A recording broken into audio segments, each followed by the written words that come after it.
తిరుపతి జిల్లా Varadayyapalem RTC bus stand ఆవరణలో మన భారత ప్రధానమంత్రి శ్రీ నరేంద్ర మోడీ 75వ పుట్టినరోజు సందర్భంగా వెన్నతో తయారు చేసిన స్పెషల్ కేక్ కట్ చేసి పేదలకు పంచిపెట్టారు. అలాగే అన్నదాన కార్యక్రమం నిర్వహించారు. ఈ సందర్భంగా new Saravana sweets and bakery అధినేత వరదయ్యపాలెం బీజేపీ నాయకులు ఆర్ మురళి మాట్లాడారు. ప్రపంచంలోని అత్యంత ప్రజాదరణ పొందిన రాజకీయ నాయకుడు, నవభారత నిర్మాత, విజయవంతమైన ప్రధాన సేవకుడు, గౌరవనీయులైన శ్రీ నరేంద్ర మోడీకి తన పుట్టినరోజు సందర్భంగా హృదయపూర్వక అభినందనలు మరియు శుభాకాంక్షలు తెలియజేస్తున్నానని సబ్కా సాత్, సబ్కా వికాస్, సబ్కా విశ్వాస్ మరియు సబ్కా ప్రయాస్ అనే నినాదంతో ప్రధానమంత్రి మోదీని అన్ని వర్గాల అభ్యున్నతికి మరియు స్వావలంబన అభివృద్ధి చెందిన భారతదేశం నిర్మాణ లక్ష్యాన్ని సాధించడానికి అనేక విప్లవాత్మక చర్యలు తీసుకున్నారని అన్నారు.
వరదయ్యపాలెం మండలం ఈ మండల కమిటీ ఆధ్వర్యంలో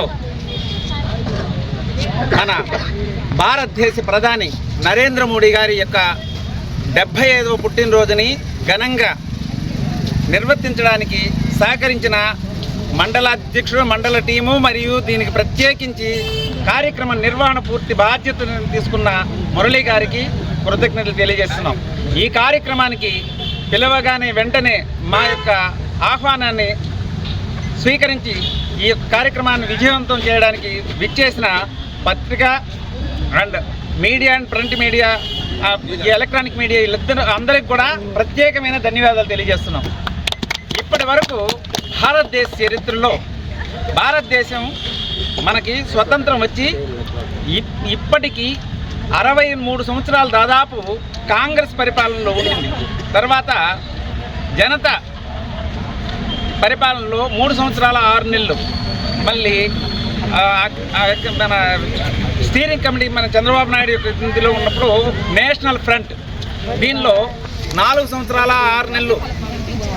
ఇలా భారతదేశ పరిపాలనలో భారతదేశాన్ని పరిరక్షించడం, వ్యవస్థ వ్యవహారాలలో కావాల్సిన కనీస సౌకర్యాలు, అదేవిధంగా సైనిక పరిణితిలో ప్రతి ఒక్కరికి వాళ్ళకి కావాల్సిన బూట్లు, వాళ్ళకి కావాల్సిన ఆయుధాలు, సామగ్రిని అందించలేని స్థితిలో మనం 73 ఏళ్ళు గడిచి 70 ఏళ్ళకు ఒక సంవత్సరం తక్కువ అంటే 69 సంవత్సరాలు భారతదేశం వెనకబడింది. ఎందువల్లంటే ఈ యొక్క యూనిటీ లేక స్వార్థం రాజకీయాలతో వాళ్ళకి కావాల్సిన నాకేంటే నా తరంకి, నా పిల్లలకి, నా వాళ్ళకంటూ ఉన్న ఆలోచనతో వ్యవహరించిన ఆనాటి గవర్నమెంట్లో పరిపాలన నాయకుల యొక్క వైఫల్యం వల్ల జరిగింది. కానీ ఈరోజు ఈ 14 మనకి ఇప్పుడు 11 ఏళ్ళు పూర్తి 12వ సంవత్సరం వస్తూ ఉంది. నరేంద్ర మోడీ గారు ఈ యొక్క అధికారాన్ని స్వీకరించిన తర్వాత భారతదేశం యొక్క స్థితిగతులు, రూపురేఖలు మారాయి.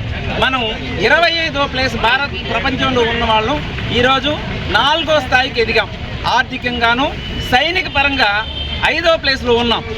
అంటే మనం అంతకుముందుకి ఇప్పటికీ దాదాపు 17 దేశాలని వెనక్కి నెట్టి, ముందున్న దేశాలను వెనక్కి నెట్టి మనం ముందుకొచ్చాం. భారత రక్షణ వ్యవస్థలో ప్రపంచంలో నెంబర్ 1గా ఎదిగింది. ఇవన్నీ సాధ్యమైన దానికి కారణం ఒకే ఒక్కడు మోదీ. ఈ మోదీ యొక్క పరిపాలన దూరదృష్టి వల్ల ఈరోజు భారతదేశం సుభిక్షంగా ఉందంటే భారతదేశం అనుకున్న కలలు నెరవేర్చుకోగలిగేదానికి ఒక సిద్ధాంతాన్ని, ఒక స్థితిగతులను అలవర్చుకుని ఏ విధంగా ముందుకెళ్లాలనో అందరినీ నడిపించగలిగే నాయకత్వ స్థిరత్వం ఉంటేనే ఏదైనా సాధించగలిగిన దానికి ఈ యొక్క పరిపాలన, ఈ 11 సంవత్సరాల పరిపాలనలోనే మనందరికీ అర్థమవుతుంది. ఈరోజు ప్రతి ఒక్కరూ ఇల్లు, అదేవిధంగా 25 లక్షల రూపాయలు ఒక్క సంవత్సరంలో ఒక కుటుంబానికి ఆరోగ్య బీమా అన్నది మనకి రాష్ట్ర ప్రభుత్వం నిన్న మొన్న ప్రకటించిందంటే, దీనికి ముందు 3 నెలలకు ముందే నరేంద్ర మోడీ భారతదేశంలో ఉండగలిగిన 29 రాష్ట్రాలు, కేంద్రపాలిత ప్రాంతాలు అన్నిటికీ కలిపి ఈ యొక్క పథకాన్ని తీసుకొచ్చారు. ఇలా రాష్ట్రంలో ఉండగలిగే రోడ్లు, ఈ రోడ్లకి 5 ఏళ్లలో కొన్ని వైఫల్యం జరిగాయి. సడక్ యోజన అనేది, ప్రధానమంత్రి సడక్ యోజన 5 ఏళ్లలో పూర్తిగా నిద్రపోయింది, పడకేయడం జరిగింది. నిధులు వచ్చినా నిధుల్ని వేరే వాటికి కానీ కావాల్సిన మ్యాచింగ్ గ్రాంట్ రిలీజ్ చేయక ఏ పనుల్లో జరగక 5 ఏళ్ళు వెనకబడ్డాం. ఇప్పుడు దాన్ని కొంతవరకు దాన్ని రెడీ చేసుకుని కొంచెం మనం ఇవ్వాల్సిన పర్సంటేజ్ 10% కూడా మేము అంత ఇవ్వలేము, 5% మ్యాచింగ్ ఫండ్ మేము ఇవ్వగలమని చంద్రబాబు నాయుడు ఈ సీఎం గారు తన యొక్క స్థితిగతుల్ని, రాష్ట్ర యొక్క అవస్థలను తెలియజేసి ఈ పొద్దు దానికి కావాల్సిన నిధులన్నీ మనకి ఇస్తున్నారు. కాబట్టి మనకి యొక్క అన్ని రకాల అభివృద్ధి జరుగుతుంది. ఇవన్నీ జరుగుతున్నాయంటే ఒకే ఒక్కడు నరేంద్ర మోదీ. ఈ నరేంద్ర మోదీ పరిపాలన ఇంకా మనకు ఎక్కువ రోజులు ఉండాలని, వారు ఉన్నంత వరకు మనకి వారు పీఎంగా మనం చూడాలని మీ అందరి ఆకాంక్షతో నేను ఏకీభవిస్తూ మీ అందరికీ కృతజ్ఞతలు తెలియజేస్తాను. జై భారత్, జై భారత్.